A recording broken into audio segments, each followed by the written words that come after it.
Bienvenidos chicos a otro video más en el módulo de neuro y bueno pues últimamente hemos estado hablando de varias enfermedades que ocupan el sistema nervioso y en uno de los videos anteriores estuvimos cubriendo las vías del dolor. Hablamos sobre la vía ascendente, ¿verdad? Pero hoy quería enfocarme posiblemente en una de las condiciones más frecuentes que vamos a encontrar y es el dolor de cabeza, cefalea.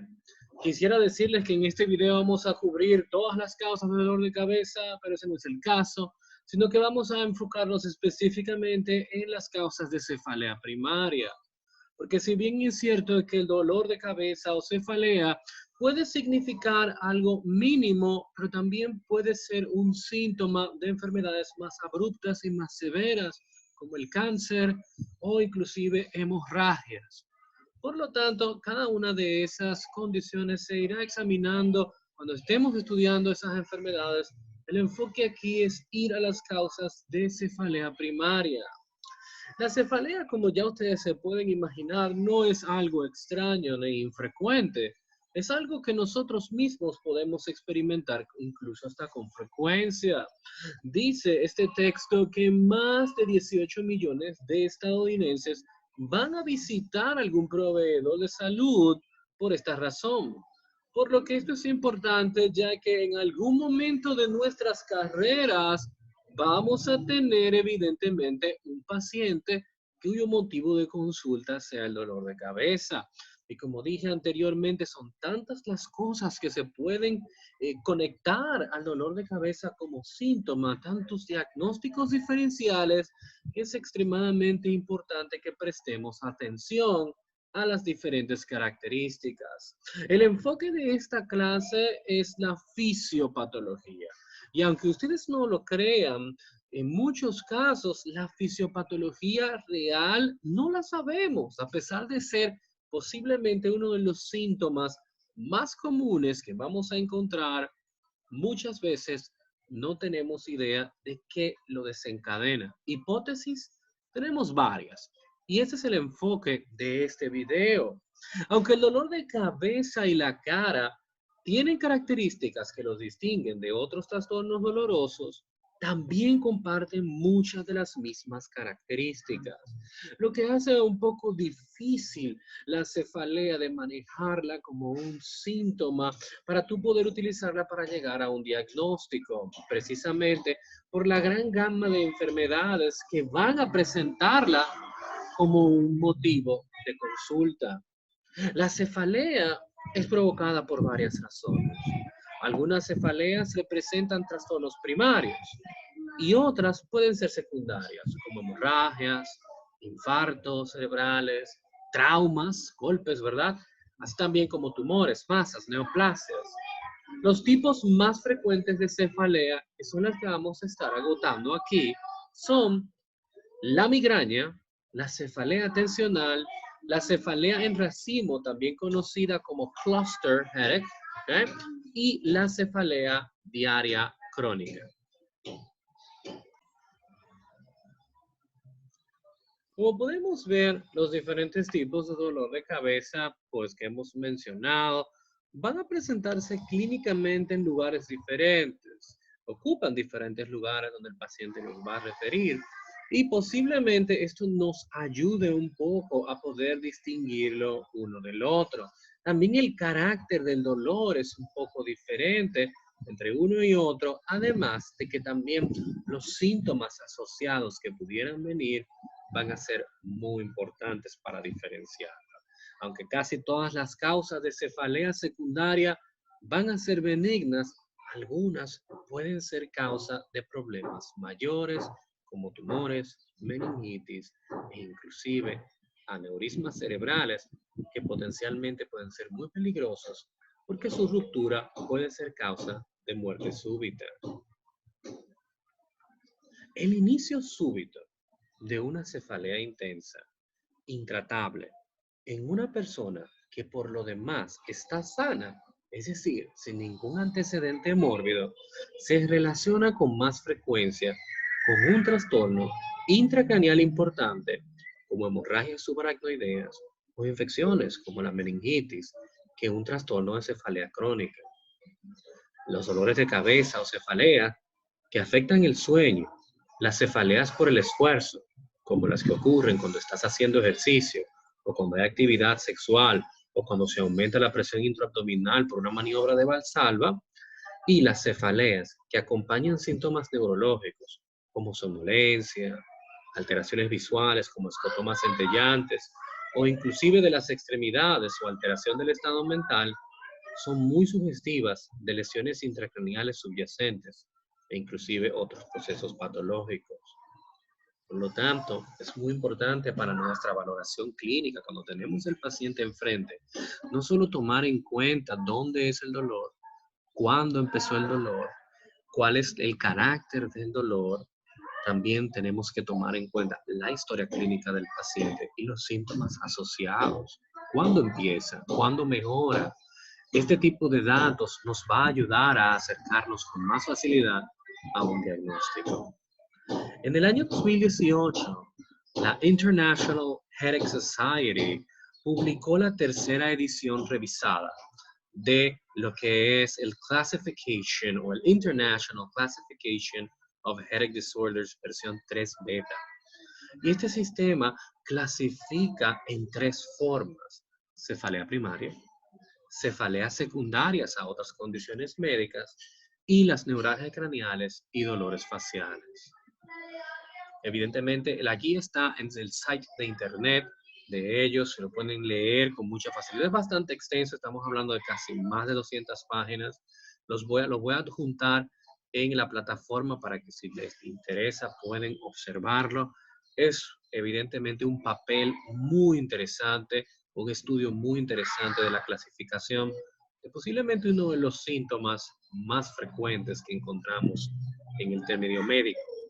En primer lugar, quería hablarle de la fisiopatología de la migraña, posiblemente una de las condiciones que más vamos a encontrar. Y es posible que hasta el momento tú sepas, como muchos ya la conocemos, sabemos que el tratamiento es a base de cafeína o inclusive de sustancias vasoconstrictoras. No es un misterio que algo tiene que ver algún proceso de vasodilatación a nivel de los vasos cerebrales que produce esta enfermedad. De hecho, la asociación que durante el embarazo empeora te hace entender también que debe haber alguna relación con esto, ya que en el embarazo hay un aumento del 50% del plasma, por lo tanto el volumen vascular va a estar mayor y la tendencia es que en el embarazo hay una pérdida a la reactividad de sustancias vasoconstrictoras, por lo tanto usualmente hay vasodilatación. Esto es extremadamente interesante porque durante el embarazo son más frecuentes las crisis migrañosas en pacientes que ya la han tenido antes.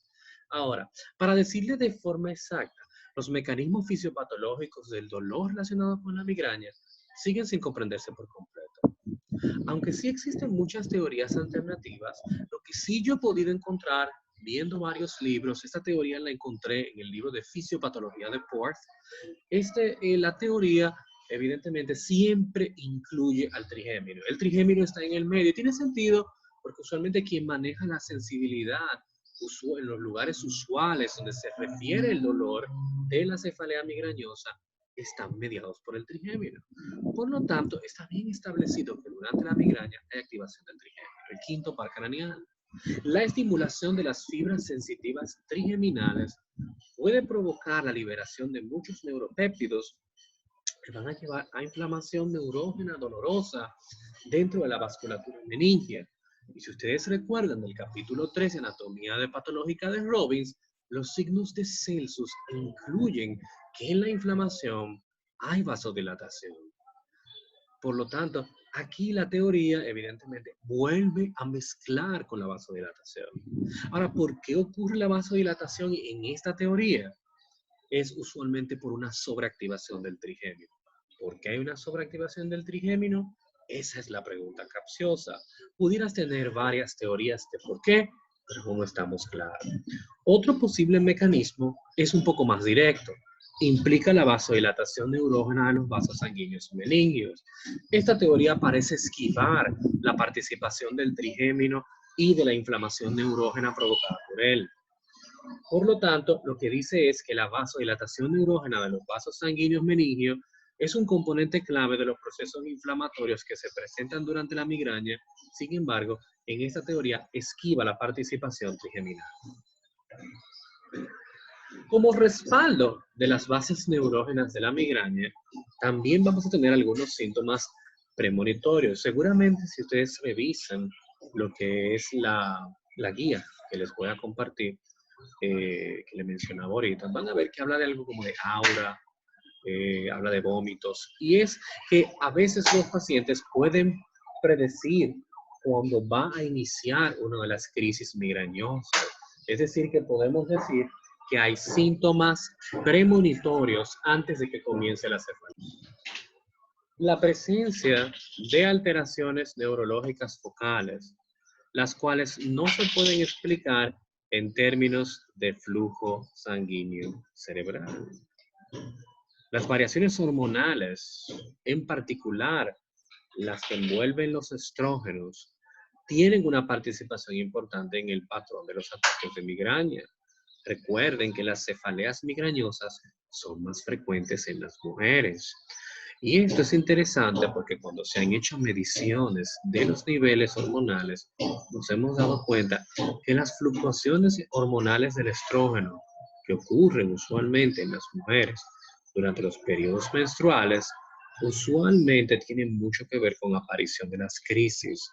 Por lo tanto, es por eso que ustedes pueden encontrar que muchos pacientes van a referirte que las crisis migrañosas te coinciden con los sangrados menstruales. Las sustancias alimenticias, algunos alimentos, muy conocido el chocolate, está fuertemente asociado a producir o precipitar las crisis migrañosas, así también como el glutamato monosódico y el queso añejado. Los desencadenantes reales para la migraña no son el alimento per se, sino algunos de los químicos que pueden contener los alimentos. Ahora bien, pasando a otro tipo, es la cluster headache o cefalea en racimo. Las cefaleas en racimo son relativamente raras y se presentan con mayor frecuencia en varones y por lo general inician en la tercera década de la vida. Yo creo que yo tengo cefalea en racimo a veces. Y tienden a presentarse en racimos, clusters, durante semanas o meses, y van a tener un periodo donde vamos a tener muchas semanas y meses de dolor, pero vamos a tener un periodo de remisión prolongado donde pareciera que la cefalea se quitó. De ahí su nombre, racimo, cluster. La cefalea en racimo es un tipo de cefalea neurovascular primaria que por lo general incluye un dolor intenso, insoportable y unilateral. Y como pueden darse cuenta, el cluster headache o la cefalea en racimo tiene la tendencia a afectar las áreas cercanas a los ojos, ¿ok? Por eso le digo que yo siempre he creído que últimamente yo he padecido de esta enfermedad, porque es justamente lo que me da. Tengo que acostarme y taparme los ojos. El dolor es súper intenso e incluso me inhabilita para mantenerme trabajando. Lo que la hace, a pesar de rara, la convierte en una enfermedad extremadamente importante por esa realidad, ya que puede interrumpir la función normal de las personas en un día. Ahora, quisiera decirles a ustedes que la fisiopatología la conocemos, pero es similar a lo que hablábamos ahorita con la migraña. Los mecanismos fisiopatológicos de esta cefalea, que es aún más rara que la migraña, no la conocemos por completo. Sí sabemos que hay algún tipo de patrón hereditario, tal vez mediado por un gen autosómico dominante, que pudiera jugar un rol en la enfermogénesis o en la fisiopatología de este dolor de cabeza. Los mecanismos fisiopatológicos más probables van a incluir no solo un área, un foco, sino que la unión de varios mecanismos vasculares, neurógenos, metabólicos y humorales, químicos, ¿verdad? La activación del sistema trigémino vascular y de los reflejos parasimpáticos autónomos craneales explica el dolor y los síntomas autónomos. Se cree que el hipotálamo también juega un rol importante debido a interesantes estudios que han comprobado lo siguiente, han comprobado que el hipotálamo anterior pudiera estar implicado por observaciones de cambios biológicos de los ritmos circadianos de varias hormonas y alteraciones neuroendocrinas. Es decir, que cuando tenemos los periodos de dolor de los clusters, vemos que hay cambios en los patrones normales para el cortisol, para la prolactina y la testosterona. Y si bien tú pudieras argumentar que ni el cortisol, ni la prolactina, ni la testosterona son hormonas producidas en el hipotálamo, recuérdense que el hipotálamo juega un rol importante en la regulación de las tres. Recuérdense que en el hipotálamo ventral se produce la CRH o hormona liberadora de corticotropina. También tenemos el factor inhibitorio de prolactina o dopamina que se produce en el hipotálamo, y también tenemos la hormona liberadora de gonadotropinas que se produce en el hipotálamo. Por lo tanto, recuérdense que el hipotálamo está evidentemente conectado funcionalmente a estas tres hormonas. Y las alteraciones neuroendocrinas usualmente se presentan en periodos activos y durante la remisión clínica. Por eso se ha involucrado el hipotálamo. No sabemos por qué, no sabemos con mucha exactitud, pero estos estudios muy interesantes arrojan también al hipotálamo dentro de la posible fisiopatología de esta enfermedad. La resonancia magnética ha demostrado también dilatación de las arterias intracraneales en el lado que presenta el dolor. La pérdida del tono vascular, es decir, la reducción de la resistencia vascular, es usualmente un resultado de defecto en la inhibición perivascular simpática. Recuérdense que en esta enfermedad dijimos que usualmente el problema va a estar mediado por lo que es el parasimpático. Y recuérdense que el parasimpático en sus receptores a nivel de los vasculares produce relajación de la capa muscular, por lo tanto produce vasodilatación. Y recuérdense que el simpático es la noradrenalina, el neurotransmisor, y produce vasoconstricción. Un defecto en la inervación simpática significa predominancia parasimpática y por lo tanto vasodilatación. La cefalea tensional es un dolor miofacial similar al que vamos a ver después de esta. Es posiblemente uno de los tipos de cefalea más frecuentes. Y lo interesante es que a diferencia de los dos anteriores que hemos hablado, del cluster, ¿verdad? Del racimo y de la migraña, usualmente no es tan grave el dolor y tiende a no interferir con las actividades diarias. Como pueden ver, tiene mucho que ver con músculo, ¿verdad que sí? Los mecanismos exactos no se conocen, sin embargo, parece que esa ha sido una oración propia. Y recuerden que estos términos han sido obtenidos de libros de fisiopatología médica. Por lo tanto, la teoría es que no se sabe con exactitud los mecanismos fisiopatológicos, pero tenemos hipótesis. Y las hipótesis son contradictorias. Lamentablemente para esta enfermedad son contradictorias. Una teoría popular es la que posiblemente ustedes más van a encontrar en el medio. Si empiezan a buscar por el internet y prenden la máquina Google o abren sus libros, van a encontrar que usualmente se debe a una tensión sostenida de los músculos del cuero cabelludo, como pueden ver en imagen, y del cuello. Aquí pueden ver incluso el esternocleidomastoideo marcado. No obstante, oigan esto, algunas investigaciones han encontrado que no hay una correlación entre la contracción muscular y ese tipo de cefalea. Se cree que la migraña también, vean esto, se cree que la migraña puede transformarse gradualmente en la cefalea tensional crónica. Las cefaleas tensionales también pueden ser provocadas por disfunción bucomandibular, estrés psicológico, ansiedad, depresión y estrés muscular. Y algo muy interesante es que algunas sustancias como los analgésicos e incluso la cafeína, que es utilizada para mejorar la migraña, para hacer la migraña, también pudiera causar el dolor. O sea que es totalmente contrario. Eso me llama mucho la atención porque se cree que la misma migraña puede transformarse gradualmente a esta cefalea tensional crónica. Por lo tanto, no me llama mucho esta fisiopatología. Yo sostengo todavía, a pesar de los estudios contradictorios, y tiene algo que ver con los músculos del cuello y del cuero cabelludo. Ahora bien, la fisiopatología de la cefalea diaria crónica es el término de cefalea diaria, se utiliza, oigan el nombre, cefalea diaria, se utiliza para referirse a las cefaleas que se presentan 15 días o más al mes, por más de 3 meses, pero se sabe acerca de la prevalencia e incidencia de este tipo de cefalea, se sabe muy poco. Los criterios diagnósticos para la cefalea diaria crónica no se presentan en el sistema de clasificación. De hecho, yo lo busqué. Yo me senté a buscarlo en el International Headache Classification, en el tercero que les dije que le iba a compartir, y no encontré esta cefalea. Esta cefalea solo la encontré en otros textos. Se desconoce su causa. Aunque hay varias hipótesis, que pareciera como que yo estoy copiando las oraciones una de la otra. No es así. Incluye la cefalea migrañosa transformada, lo mismo que se le atribuyó a la tensional, una migraña que evolucionó a convertirse. Lo mismo una cefalea tensional evolucionada, o una cefalea persistente diaria reciente, o una cefalea postraumática.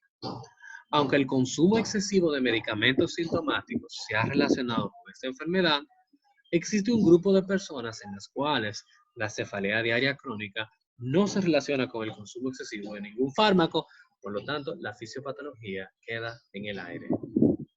Esta no es una causa primaria de cefalea, pero es extremadamente común.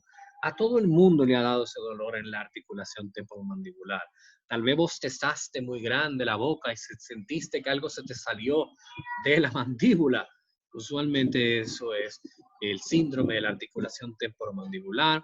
Ocurre mucho en personas con bruxismo, que se chocan mucho los dientes, personas que mascan chicles por mucho tiempo, personas también puede pasarte si hablas por teléfono, sosteniéndolo con el mismo oído. Ese tipo de acción también puede asociarse. Evidentemente, problemas articulares también pudieran estar asociados, inflamaciones musculares también. Por lo tanto, hay muchos mecanismos. Y la realidad es que, doctor, ¿qué hace esto aquí? Estamos hablando de dolor de cabeza. Bueno, la razón por la que se lo menciono es porque este tipo de condición, a pesar de que es un músculo, ¿verdad? Son los músculos que envuelven aquí en la articulación, que envuelve aquí el área de la masticación, pues recuérdense que va a haber un dolor referido, es decir, un dolor que va a referirse en la cabeza, pero que evidentemente el punto inicial del estímulo no es ahí, sino que por las ramas nerviosas con partes diferentes, dermatomos, van a referirse en diferentes lugares. El dolor casi siempre es referido y por lo general se presenta como dolor muscular facial, cefalea, es decir, dolor miofacial, dolor de cuello o del oído. El dolor referido se agrava al intentar de mover la mandíbula y la cefalea relacionada con este síndrome es súper frecuente, por eso se lo quería mencionar, especialmente en adultos y niños, y puede dejar problemas crónicos por el problema de la articulación. Bien, chicos, eso es todo por este video. Espero que le haya sido de uso y vamos a seguir hablando en otro video más de enfermedades del sistema nervioso. Bye, bye.